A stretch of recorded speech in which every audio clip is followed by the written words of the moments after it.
সুন্দর পাহাড়ে ঘেরা চায়না। কিন্তু হঠাৎ একদিন চীনের এই অঞ্চলে অভিশাপ নেমে এলো, এক ভয়ঙ্কর প্রকৃতির অভিশাপ। সবকিছু দেখতে দেখতে তছনছ হয়ে গেল, এবং এটা কোনো কাল্পনিক কাহিনী নয়, একটা মর্মান্তিক সত্য ঘটনা। চীনের এমন কিছু সত্য ঘটনা যা শরীরে শিহরণ জাগাবে।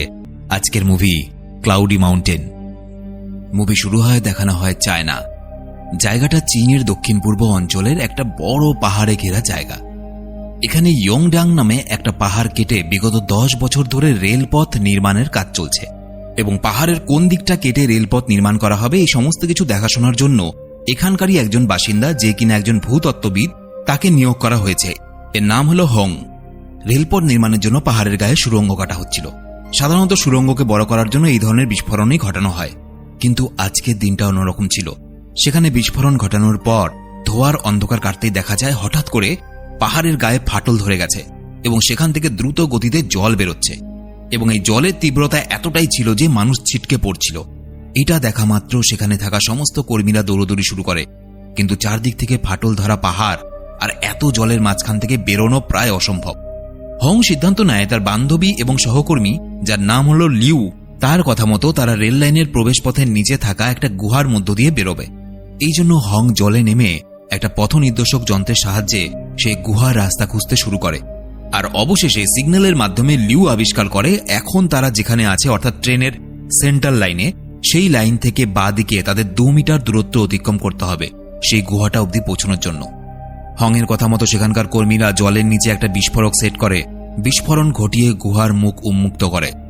এদিকে টিভিতে নিউজ দেখানো হয় যে ভারত মহাসাগরে ভূমিকম্পের কারণে জলোচ্ছ্বাস বৃদ্ধি পেয়েছে সমুদ্রে, এবং এটাই হলো সেই কারণ যার প্রভাবে চীনের একটা অঞ্চলেও ভূমিকম্প বা মাটির ফাটল দেখা দিয়েছে, এবং চীনের বিভিন্ন এলাকায় জল ঢুকে ঘরবাড়ি নষ্ট হয়ে সবকিছু ধ্বংস হতে বসেছে। এই পরিস্থিতিতে একজন বয়স্ক মানুষকে দেখানো হয়, সে চায়নার দক্ষিণ পূর্ব এলাকার উদ্দেশ্যে রওনা দিচ্ছে। এই লোকটার নাম হলো ইয়ংবিং। ওদিকে রেলপথ নির্মাণের দায়িত্বে থাকা অফিসার MS ডিং এসে পৌঁছায়, এবং হং জানায় যে তার মতে এই এলাকায় থাকা কিন্তু বিপজ্জনক, কারণ যে কোনো সময় কিন্তু ধস নামতে পারে এই পাহাড়ি এলাকায়। ডিং তাকে বলে, তোমার কথা বুঝতে পেরেছি, কিন্তু ওপর মহলকে আমাকে জবাব দেওয়ার জন্য উপযুক্ত তথ্য লাগবে, সেই তথ্যগুলো জোগাড় করো। পরের দিনই পাহাড়ের অবস্থা যে খারাপ সেই তথ্য জোগাড় করার জন্য হং পাহাড়ি এলাকায় পর্যবেক্ষণ করতে যায়। হংকে দেখা যায় সে এতটাই সাহসী যে পাহাড়ের গা বরাবর সে একাই নিচে নেমে যায় সেন্সারের ব্যাটারি চেঞ্জ করার জন্য। এদিকে সেদিনই হংয়ের বাবা শহরে আসছে শুনে লু স্টেশনে যায় হংয়ের বাবাকে রিসিভ করার জন্য, এবং সেখানে তার দেখা হয় ইয়ংবিং এর সঙ্গে। আসলে ইয়ংবিংই হলো হংয়ের বাবা, কিন্তু তাদের এই সাক্ষাৎ সম্পূর্ণ হওয়ার আগেই হঠাৎ সেখানে ভূমিকম্প শুরু হয়। ভূমিকম্প এতটাই তীব্র আকার ধারণ করে যে মাটিতে ফাটল ধরে, চোখের সামনে বড় বড় ইমারত ধূলিসাৎ হয়ে যায়, ট্রেনটা রেলপথ থেকে বিচ্ছিন্ন হতে শুরু করে। অন্যদিকে পাহাড়ের চূড়ায় ঝুলতে থাকা হং দড়ি ছিঁড়ে খাদের অনেকটা নিচে নেমে যায়। নিমেষের মধ্যে এত ভয়ঙ্কর পরিস্থিতি তৈরি হয় যে মানুষ কিছু বুঝে ওঠার আগেই প্রাণ হারাতে শুরু করে। এদিকে হং শুধুমাত্র একটা দড়ির সাহায্যে কোনো রকমে খাদের কিনারে একটু আশ্রয় নিয়ে নিজেকে সামলাতে না সামলাতেই দেখে তার চোখের সামনে পাহাড়ে বড় ফাটল তৈরি হচ্ছে। অন্যদিকে লোকালয়ে ভূমিকম্প থামার পর চারপাশে শুধুই ধ্বংসাবশেষ আর মানুষের আর্তনাদ শোনা যাচ্ছে। ইয়ংবিং এসব দেখে আর স্থির থাকতে না পেরে একটা কোদাল হাতে বিপদে পড়া মানুষদের উদ্ধার কার্যে লেগে পড়ে। ইয়ংবিং মানুষের সাহায্য করতে গিয়ে নিজের প্রাণের ঝুঁকি নিতেও পিছপা হয় না। একটা বড় লোহার বক্স একটা গাড়ির ওপর পড়তে দেখেও এই বৃদ্ধ বয়সেও ইয়ংবিং সেই গাড়িতে আটকে থাকা এক মহিলাকে ওখান থেকে সরিয়ে নিয়ে আসে। হং খাদের কিনারে দাঁড়িয়ে একটা ড্রোনকে ফাটল ধরা ওই পাহাড়ের সুড়ঙ্গের ভেতরে ছেড়ে দেয় সেখানে কি হচ্ছে দেখার জন্য এবং সেই ভিডিওটাকে রেকর্ড করার জন্য। অন্যদিকে চীনের সরকার লোকালয়ে ভূমিকম্পের খবর পেয়ে সেখানে একটা রেস্কিউ টিম বা উদ্ধারকারী দল পাঠায়, যারা সবাইকে উদ্ধার করতে শুরু করে। অন্যদিকে ইয়ংবিং আরও মানুষদের সাহায্য করার জন্য ধ্বংসস্তূপের নিচে আটকে পড়া একটা বাসের কাছে পৌঁছায় এবং সেখান থেকে গাড়ির কাঁচ ভেঙে মানুষদেরকে বার করা শুরু করে।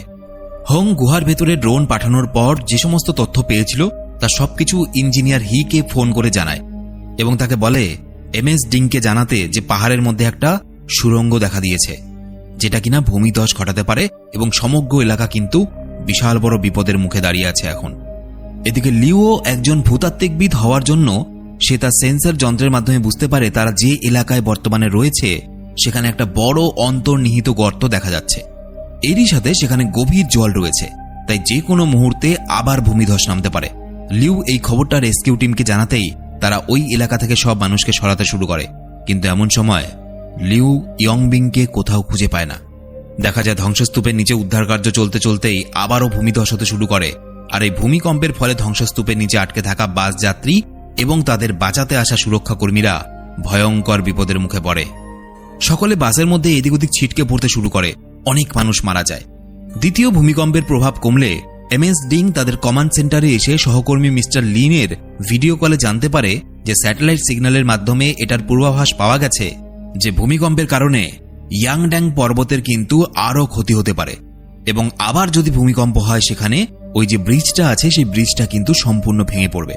আর ওই ব্রিজ যদি ভেঙে পড়ে তাহলে 10 বছর ধরে একটু একটু করে তৈরি করা পাহাড়ের গা কেটে সেই রেলপথ, সেই রেলপথের জন্য সুড়ঙ্গ, সেই সমস্ত কিছু কিন্তু বন্ধ হয়ে যাবে সারা জীবনের মতো।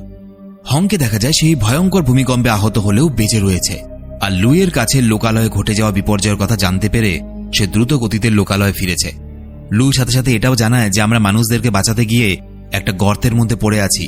এটা শোনার পর হং উত্তেজিত না হয়ে ঠান্ডা মাথায় লুকে বলে উদ্ধারকারী দলকে হি গিয়ং নামে গুহার কাছে নিয়ে আসতে, কারণ হে গিয়ং গুহাটা হলো এমন একটা জায়গা যেটা কিনা সমস্ত জলাশয়ের উপরিভাগ, জলাশয়গুলো একে অপরের সঙ্গে যুক্ত আছে ওই হে গিয়ং গুহাটার মাধ্যমে। সুতরাং এখানে যদি উদ্ধারকারী দলরা আসে তাহলে খুব সহজেই মানুষকে এখান থেকে উদ্ধার করা যাবে। কিছুটা সময় পর তৃতীয়বারের জন্য আবার পাহাড় থেকে ধীরে ধীরে ধস নামতে শুরু করে। আজ প্রকৃতি যেন কোনো এক ধ্বংসলীলার খেলায় মেতে উঠেছে। কিন্তু পাহাড় থেকে পড়তে থাকা পাথর, সামনের খাদ, এমনকি ভাঙা রাস্তা পেরিয়ে প্রাণ বাজি রেখে হং নিজের গন্তব্যের উদ্দেশ্যে এগিয়ে যাচ্ছে। আর দেখা যায় লিউ হংয়ের বাবা ইয়ংবিংকে খুঁজে পেয়েছে, এবং ছেলের মতো বাবাও সব বিপদকে তুচ্ছ করে সাধারণ মানুষদের নিয়ে যত দ্রুত সম্ভব ওই গুহা থেকে বেরোনোর চেষ্টা করছে। হংকে দেখা যায় সে সাহসের সাথে ওই দুর্গম পরিস্থিতির মোকাবেলা করছিল, কিন্তু হঠাৎই জলের সংস্পর্শে আসা মাত্রই সে নিজের জীবনে ঘটা একটা পুরনো ঘটনা যেন জলছবির মতো দেখতে পায়, এবং এই সময় গাড়ি নিয়ে নদীর জলে পড়ে যাওয়ার পরও সে তার পুরনো স্মৃতিতে ফিরে যায়। তবে বাস্তব অবস্থার কথা চিন্তা না করে সে সব পুরনো স্মৃতি ভুলে হং দৌড়ে পাহাড়ের একটা সুড়ঙ্গের ভেতরে ঢুকে পড়ে, আর মুহূর্তের মধ্যে একটা পাথরের টুকরো দিয়ে সুড়ঙ্গের পথ বন্ধ করে দেয়। অন্যদিকে ইয়াংবিং বাকি লোকেদের সঙ্গে কিছুটা পথ অতিক্রম করে একটা জায়গায় এসে থামে, এবং তার সাথে থাকা একটা মেয়ের পোশাকের থেকে কিছু তুলো নিয়ে হাত থেকে ছেড়ে দিয়ে সেগুলো দেখে ওপরের দিকে উঠে যাচ্ছে।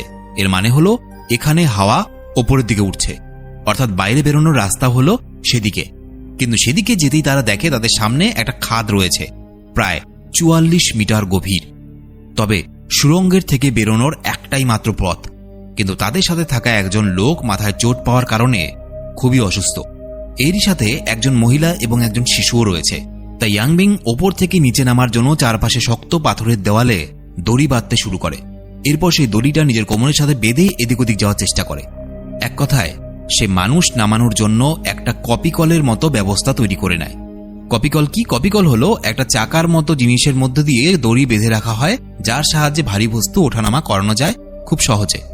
অন্যদিকে কমান্ড সেন্টার থেকে জানানো হয় যে আর 72 ঘন্টার মধ্যে আবার ভূমিধস হতে চলেছে, এবং তাতে ব্রিজ এবং ওই টানেলটা, যে টানেলটা তারা বিস্ফোরণ ঘটিয়ে ঘটিয়ে যে টানেল তৈরি করেছিল সুড়ঙ্গটা, সেটা সম্পূর্ণ ধ্বংস হয়ে যাবে। তাই যা করার 72 ঘন্টার আগেই করতে হবে।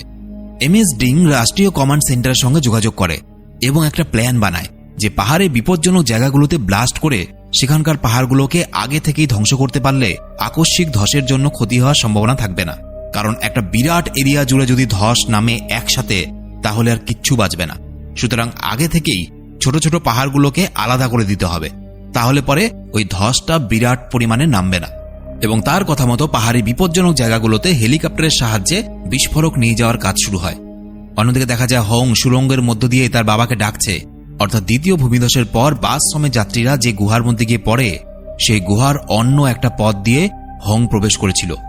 আর এখন যেহেতু সে তার বাবাকে খুঁজে পেয়ে গেছে, তাই তাদের সবাইকে বাঁচানোর জন্য হং পর্বত আরোহীদের মতো রক ক্লাইম্বিং এর পদ্ধতিকে অবলম্বন করে। অর্থাৎ মানুষ ঠিক যেভাবে পাহাড়ে ওঠে সেভাবেই সে অনেক কষ্ট করে উল্টো পথে পর্বতের খাড়া দেওয়াল বেয়ে হং তার বাবার কাছে গিয়ে পৌঁছায় এবং জানায় দ্রুত এখান থেকে বেরোতে হবে, নয়তো এই সুড়ঙ্গ যে কোনো মুহূর্তে কিন্তু ভেঙে পড়তে পারে। অন্যদিকে কমান্ড রুমে সেন্সরের মাধ্যমে জানা যায় ধীরে ধীরে রেলপথের সুড়ঙ্গে ভূমিধসের প্রভাব পড়ছে, ব্রিজ ভেঙে যাচ্ছে, অর্থাৎ তাদের প্ল্যানটা ব্যর্থ হচ্ছে। এদিকে অনেকটা পথ অতিক্রম করে সুড়ঙ্গের মুখে এসে হংরা দেখে ধসের কারণে সুড়ঙ্গের পথ প্রায় বন্ধ হয়ে গেছে। তাই বাইরে বেরোনোর জন্য তারা অন্য পথ খুঁজতে আরম্ভ করে। সুড়ঙ্গের ভিতরে এতগুলো মানুষ আটকে আছে। এদিকে দেখা যায় MS ডিং, ইঞ্জিনিয়ার এবং বাকি সকলে অন্য একটা নতুন প্ল্যান করে। কি প্ল্যান? তারা নির্দিষ্ট একটা জায়গায় বোম বিস্ফোরণ ঘটিয়ে সেখানে ভূমিধস বন্ধ করতে পারবে। তাই মাঝরাতেই তারা সমস্ত প্রস্তুতি নিয়ে বিস্ফোরণের জায়গায় রওনা হয়। সুড়ঙ্গের পথ খুঁজে পাওয়ার আগেই হংদের গুহার ভেতরে ভূমিধসের প্রকোপ শুরু হয়। কিন্তু এই সময় তারা ওই গুহার মধ্যে একটা ছোট্ট জলাশয় খুঁজে পায়। হংয়ের বাবা জানায় যে এখন অন্য পথ খুঁজতে যাওয়ার থেকে এই জলাশয়ের মধ্য থেকে সাঁতরে বেরোনোটাই সবথেকে বেশি বুদ্ধিমানের কাজ হবে। অন্তত এই গুহার মধ্যে আটকে থেকে মরার চেয়ে এই জলে নেমে বাইরে বেরোনোর চেষ্টা করাটাই সবথেকে ভালো বুদ্ধি। কিন্তু হং তার বাবার কথায় রাজি হয় না, কারণ হংয়ের ছোটবেলার একটা পুরনো স্মৃতি আছে। আসলে হংয়ের অতীতে জল নিয়ে এমন একটা কিছু ঘটেছিল যার জন্য হং জল দেখলে ভয় পায়। কি সেই ঘটনা? অনেকদিন আগে হং তার অসুস্থ মাকে চিকিৎসা করাতে নিয়ে যাওয়ার সময় একটা অ্যাক্সিডেন্টের কারণে তারা মা ছেলে জলের মধ্যে পড়ে যায়। জল অনেক গভীর হওয়ায় তার মা সেখানেই ডুবে মারা যায় এবং মাকে বাঁচাতে না পারার কষ্ট হংকে আজও তাড়া করে বেড়ায়। এবং এই কারণেই জল থেকে হং একটু দূরে দূরেই থাকে, কারণ আজও জলে নামলে সে নিজের মায়ের মৃত্যু দৃশ্য দেখতে পায়।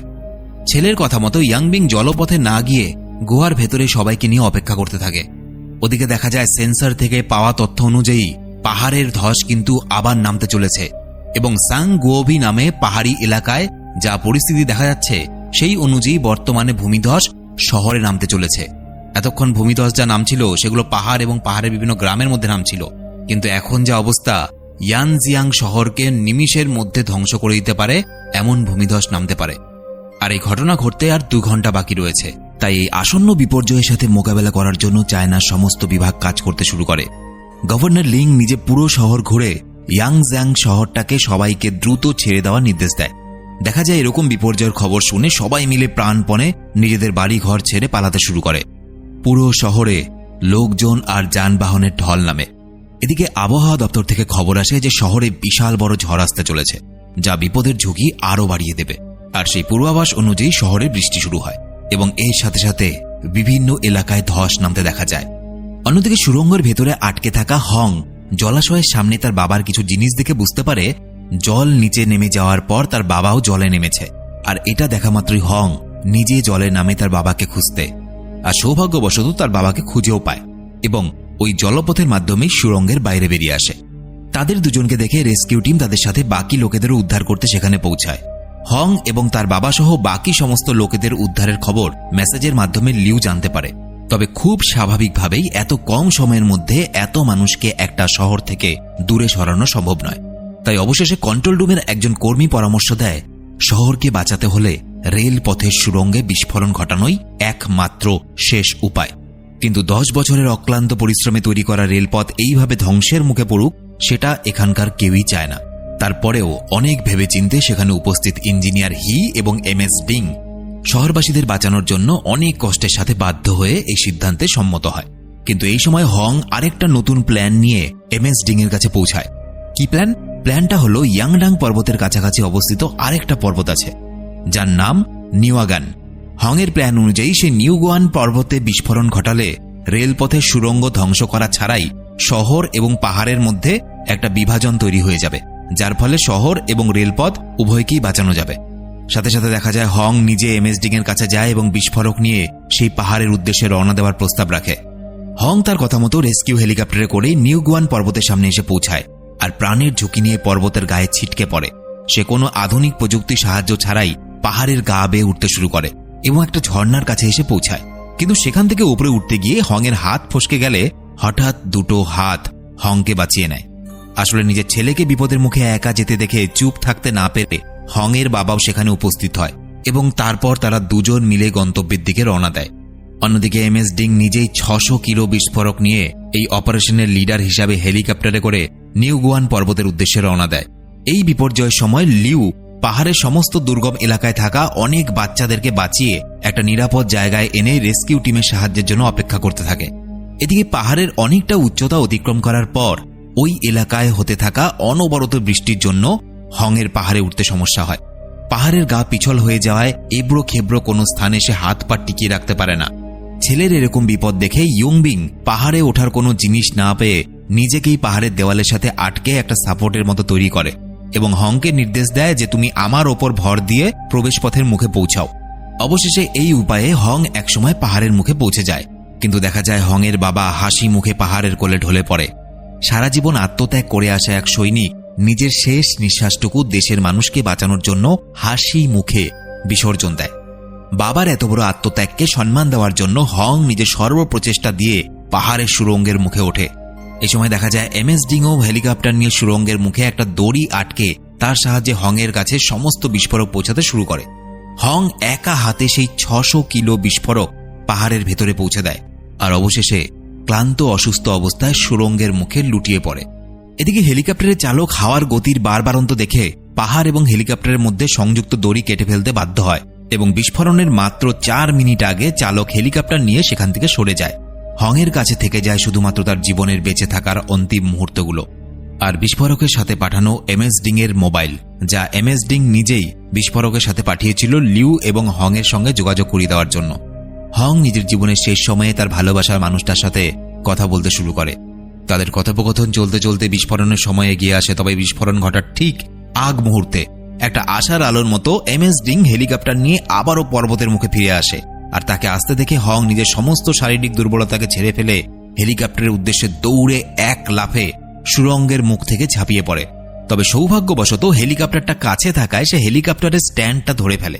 হংকে সাপোর্ট দেওয়ার জন্য MS ডিং দুহাত দিয়ে হংকে ওপরে টানতে শুরু করে, আর এমন সময় পাহাড়ের মুখে ঘটে ভয়ঙ্কর বিস্ফোরণ।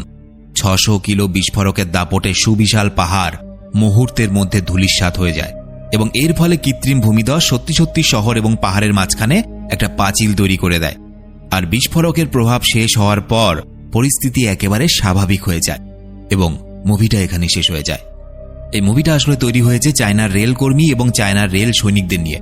1948 সালে তাদের যুদ্ধ আন্দোলন, রেলপথ তৈরির জন্য প্রতিটা শ্রমিকের অক্লান্ত পরিশ্রম, এছাড়াও চায়নার বিমানবন্দর, জাতীয় সড়ক তৈরির প্রচেষ্টা, আর অবশেষে তাদের সকলের অক্লান্ত পরিশ্রম এবং আত্মবলিদানের মাধ্যমে 1984 সালের জানুয়ারি মাসে পাকা রেলপথের পুনরুত্থানকে নিয়ে এই মুভিটা তৈরি করা হয়েছে। তো এই ছিল আজকের রোমহর্ষক একটা মুভির কাহিনী। কেমন লাগলো অবশ্যই কমেন্টে জানাবে, আর ভিডিওটা ভালো লেগে থাকলে শুধুমাত্র একটা লাইক করে দিও।